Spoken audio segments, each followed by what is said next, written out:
Hristos a înviat. Nu fi ignorant și nu trece peste acest videoclip, că este o învățătură de viață. Ia priviți aici. I'm impressed that at your age you remember some kind of details from your childhood. You didn't forget it. Yes, many. I have many things like that. And it affects you? It affects you? Very much so, yes. Still? Yes. I remember I was scared of my mother when she looked at me. She had eyes. I was scared of this woman. And she admitted me once that she was close to kill me even, my mother. I don't know, she was an opera star, she was she had a lot of money, but she had no love for me. That's one thing I never forget, the fear when my mother looked at me. I wanted to be disappeared, not to avoid that look. I remember that I have two brothers. When I was disobedient, they took me on the ground, one stretched out, holding my hands, my other brother my feet, and my mother with a metal stick beat me, and it was bleeding sometimes, you see. It was not common, but unforgettable. I was always beaten. And because I didn't have love, I was disobedient. When you have love, you follow. Yes. So, of course, that was, I would say, hell. I cannot remember a single moment up to 22 years where I have been happy. Up to 15 years, first of all. And with 12, 13 years, I made a gang, a street gang, and we had wars between the gangs even. And blood was flowing with stones and beating each other, the two groups. So I had problems with the police, unforgettable. With 12, 13 years, you end up in a police station. And then when it was too much for everybody, my mother got the offer of this Roman Catholic priest. He would take care of me. And that was the moment when I went from hell to next hell, without knowing it at the beginning, but it was worse. To the bottom of that the hell. was worse, yes. Yes. What was the worst thing? That your mother was treating you like that, or the fact that she abandoned you? When she abandoned me, I was happy. I said, I'm rid of her now. And by the way, when she died, I was, hallelujah, finally this person is gone. Breaking my life, all the life. So I was happy when she was dead. It was like I felt free now. Amazingly, because I've been in Australia, you cannot be further away. When she died, nowhere be further away possible. And I got a fax or something. My other brother said she died. I said, after all, happy. Yes. I don't know what, it was in the 90s, somehow in the 1990s, so I can't remember. Yes. She was a poor woman. Do you think so? Yes, because she was a brilliant star, opera singer. She had a lot of money. She was applauded by Hitler came and Goebbels to listen when she was singing. Maybe she was happy at that time. Maybe when all the theaters were bombed in Germany and she was with me and two brothers, maybe she lost control or something. And certainly she was looking, but she was not happy.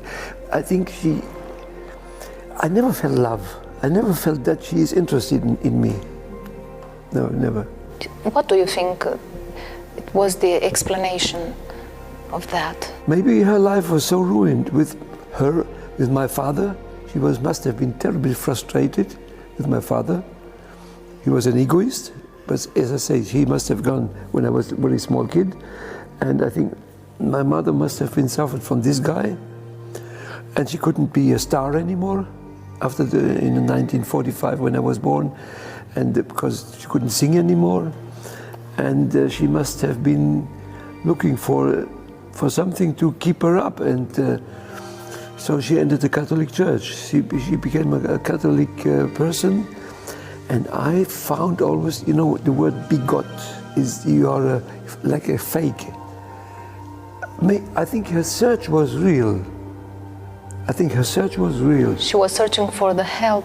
Yes, and at a certain moment before I went to that priest, she took me to the church and said, Klaus, I cannot be your mother anymore, which I was happy, of course. I give you in the mother of God. She should be your mother now. So subconsciously, I think she did the right thing, subconsciously, to give me to the mother of God. And of course, at that moment, the Catholic priest who violated me answered, not the mother of God. I don't understand that. But when I met Mother Teresa in Calcutta, you know, we have been friends also. And when she told me about the mother of God, that to try with the mother of God, she will protect me. She said, you know, in the handlights, every man has an M. In every hand is an M. Maria, she said, Mother Teresa, yes, you see that? Here, that, zack, zack, zack, zack. Every hand has an M, she said. And so in the beginning of suffering, my mother gave me to the Mother of God. In the middle, I met Mother Teresa. I was not Christian yet. I was still on my way from Hinduism to Buddhism. And when I survived 25 times death, Father Sophroni said, Klaus, the Mother of God saved you 25 times from death. You see, beginning, middle, and somewhere. I see that now. I didn't understand at that time. So the Mother of God is very special. It's very special. Did your real mother knew the life that you had with the priest? No, no. No? Never? When I told my mother, I was 7 years with that priest, Yes. 7 years. When I told her, you know how she reacted? She said, Klaus, you lie. He's a Catholic priest, he cannot lie.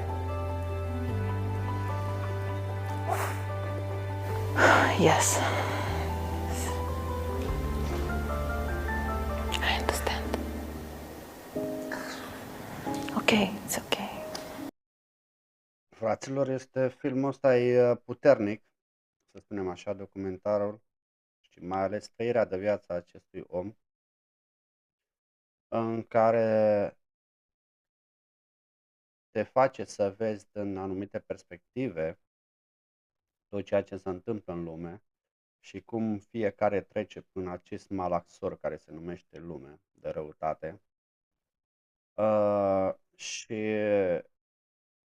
cred că în povestea lui de viață, că am văzut deja 2 documentare despre el, cărți încă n-am citit, că doar ce l-am descoperit, dar cred că oamenii, vedeți că este o diferență. Este prea rar în care, nici nu știu, n-am auzit vreodată la ortodox să bați copiii sau să-i forțezi să ducă la biserică, cel puțin eu n-am auzit până acum. Însă când te uiți în partea asta la altă de catolicism, de secte și de alte lucruri,